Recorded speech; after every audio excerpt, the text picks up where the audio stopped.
Mrs. Butts, to the Butts family.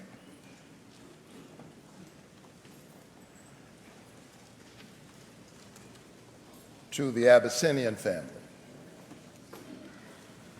sisters and brothers,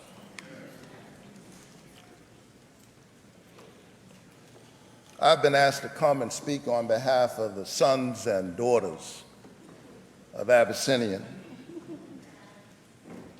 I'd like all of the clergy in the House to please stand. All the clergy.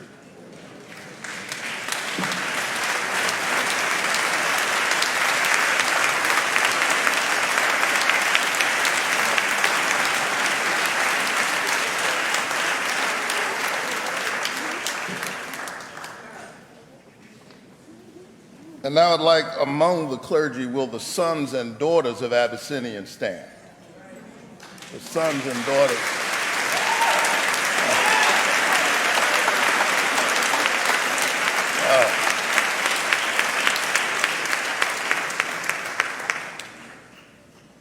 I had to be here. Amen. Here lies my pastor.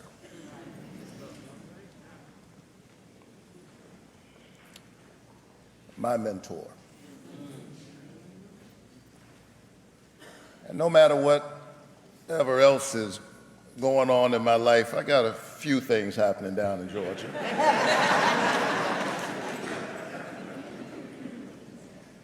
I had to be here.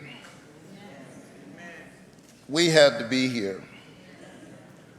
And I am sure that I echo the sentiments of all the daughters and the sons of Abyssinian when I simply say, thank you. Thank you, Dr. Butts. Thank you, Mrs. Butts. Thank you, Abyssinian family, for sharing him. And thank God for the Reverend Dr. Calvin Otis Butts III. Come on, give God praise for Dr. Butts. Come on, give God praise for Dr. Butts. Let Mount Zion rejoice. And let the heavens proclaim. Thank God for a voice crying out in the wilderness. Make straight the way of the Lord, building a highway in the desert for our God. Thank God for Dr. Butts.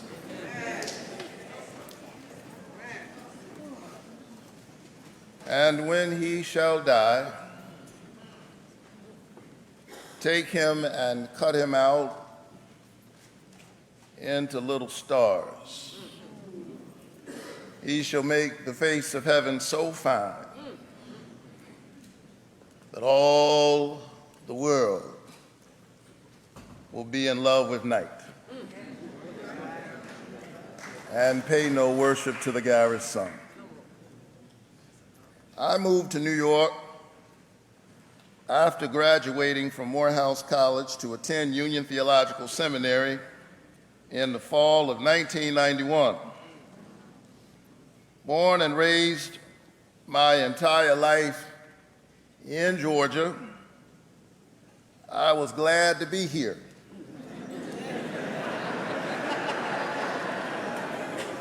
In New York. Stevie Wonder said skyscrapers, everything. But New York is expensive. And I needed a job because I went to college and seminary on a full faith scholarship.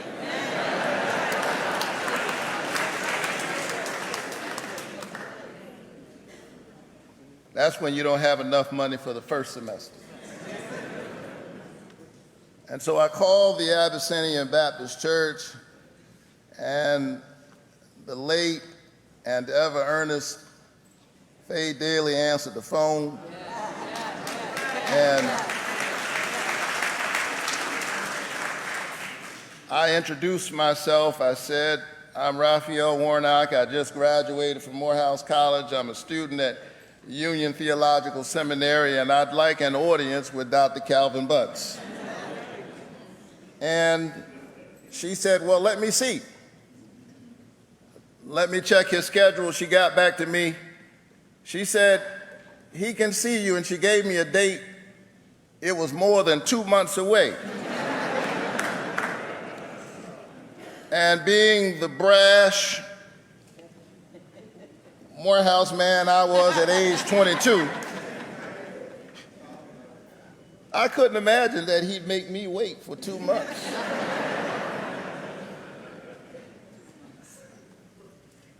And I needed a job. It was urgent, so I thought. But as it turns out, Mrs. Butts worked in the Human Resources Department at Union. I introduced myself to her.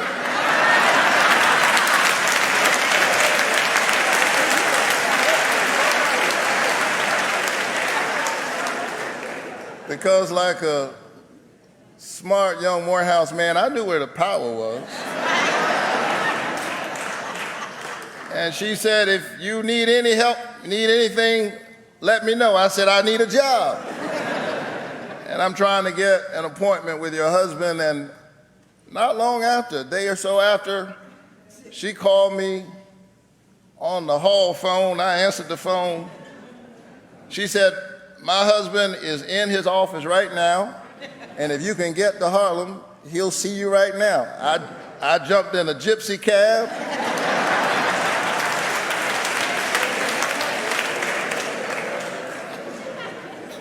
And I made my way to Harlem. Some took the A train, I took the gypsy cab. We had a great conversation. He invited me to church the following Sunday, and there began a 10-year adventure working alongside him in this church. And Abyssinian has a grand tradition that somebody needs to document in that regard of training young preachers. Dr. Proctor did it for him.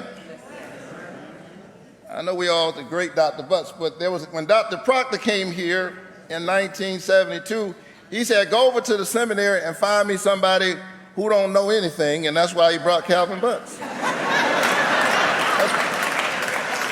I'm telling you what Dr. Butts told me. He was here with Dr. McMickle, and they passed that tradition on. And it's rich and important. There is no Elisha without Elijah. There is no Joshua without Moses. And so I'm forever grateful because he allowed a 22-year-old kid to stand here and practice preaching on y'all.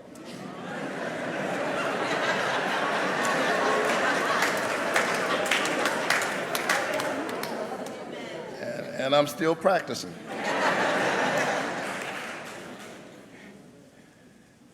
This moving train began 10 years, me moving between Union Seminary and Abyssinian Church, between the ivory towers of the academy and the ebony trenches of ministry in Harlem. Calvin Butts taught me so many things, but in an effort to be fairly brief, and Griffin and I came here together.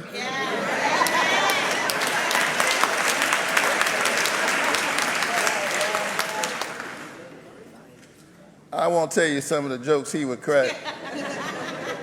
Sometimes we'd be sitting here and they'd be serving communion and we'd be looking all profound and reverential, and Dee would be saying some stuff to me, but I won't share that. Calvin Butts taught me how to take my ministry to the streets, because he understood that the church's work doesn't end at the church door, that's where it starts. He preached here on Sunday, but his actual pulpit was the public square. So whether the issue was affordable housing or the inordinate amount of cigarette and alcohol advertising on billboards in poor black and brown communities, or educational equity, or police brutality, he knew how to raise the issue and put it in a moral and ethical frame. His pulpit was the public square. And what a clear and courageous voice for justice he was. In the words of James Weldon Johnson, he was one of God's trombones. Climbing up on billboards and painting over them. Who does that? Challenging racist and misogynistic lyrics in hip hop. I was here. I gave a speech that day. I was out there in the streets when he got on that steamroller of Mayor Adams. He got on the steamroller. But the young people of Harlem got between him and the steamroller because they didn't see it his way. And I was 20 years old, and I understood what he was saying, but I was a part of that generation. But it got a conversation going about the politics of respectability, about the commodification of black life, about commercialism and culture, and what is the responsibility of the artist. A conversation that's going on right now. That's part of what a prophet does, stirs us up and gets us thinking and talking and moving.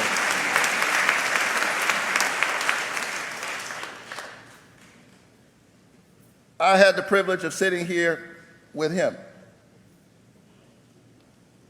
watching him getting arrested while getting in good trouble. And when preachers were too scared and too confused, let's face it, too homophobic to say the word HIV/AIDS, Calvin Butts was confronting the issue, organizing clergy and other leaders to start the National Black Leadership Commission on AIDS. His pulpit was the public square. So much of who I am and what I've become and what I've managed to do. And as we say in Georgia, what I'm fixing to do again.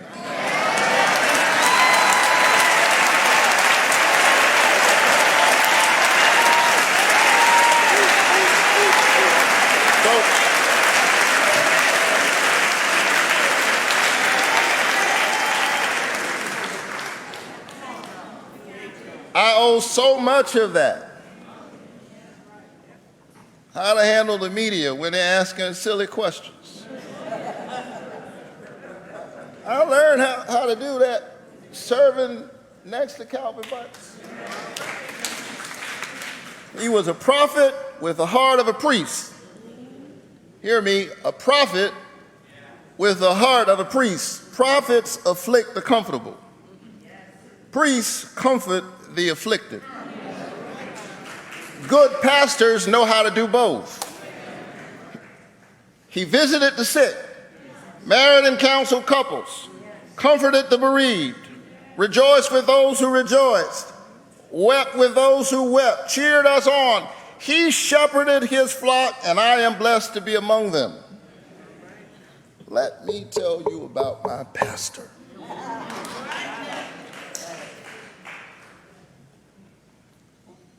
Last fall, I was in New York raising money for my campaign, and my pastor pulled himself up from his sick bed and came to Londell's to introduce me at a fundraiser. And about a month ago, September 29th, he sent me his last text message. Lying on his dying bed, he said, I see that Ian, the storm, is maybe headed to Savannah, your hometown. Thinking about you on his dying bed. Praying about you always. Just know we love you, in all caps, peace. My peace I give to you, not as the world gives. So don't be afraid. And so, although I'm just 4 days from a showdown, I had to be here. I took a 7:30 a.m. flight this morning from Atlanta. It was supposed to land at 9:30, hours before the funeral, because I was taking no chances. I would have come last night, but it was impossible. But I took 7:30 flight for a 2 o'clock funeral. Should have landed at 9:30. I was taking no chances. I wanted to make sure I made it to the city. But an hour into the flight, the pilot came over the public address system and said, "Ladies and gentlemen, there's a thick fog hanging over New York City. Visibility is very low, and they have halted all traffic going into LaGuardia. And so we are in a holding pattern, and we're going to stay here until they give us further instructions." A few minutes later, he came back on the public address system. He said, "The fog is still hanging over the city. Fuel is getting low. We're going to have to be diverted to Charlotte." Flew us all the way back to Charlotte, North Carolina. Landed the plane, said we want everybody to stay on the plane because hopefully we'll be able to take off in just a little while. A few minutes later, they said, "We're going to be here for a while, so everybody get off the plane." We got off the plane. And then about an hour or so later, they told us we could get back on the plane.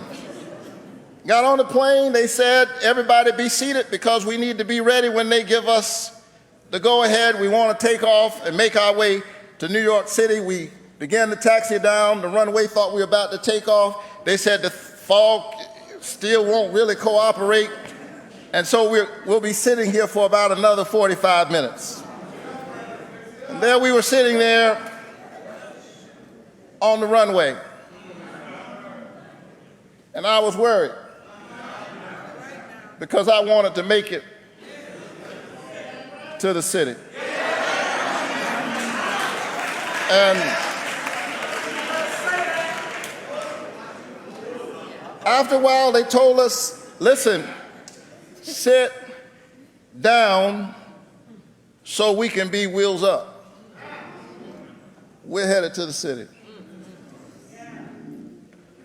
4 years.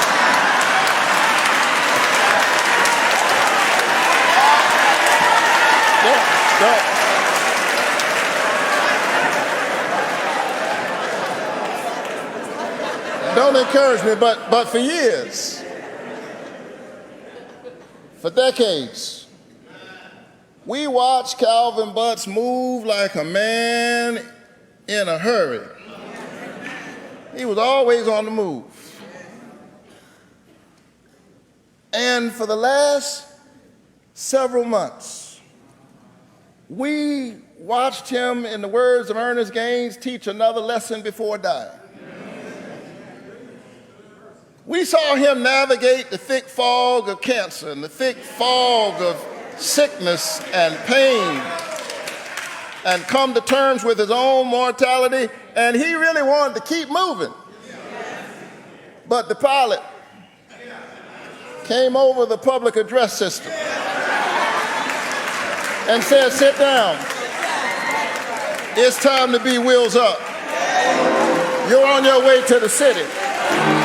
There is a land where pleasure reigns. No mournful soul shall roam its plain. Into that land of grace and glory, I hope to go someday. I do not know how long it will be."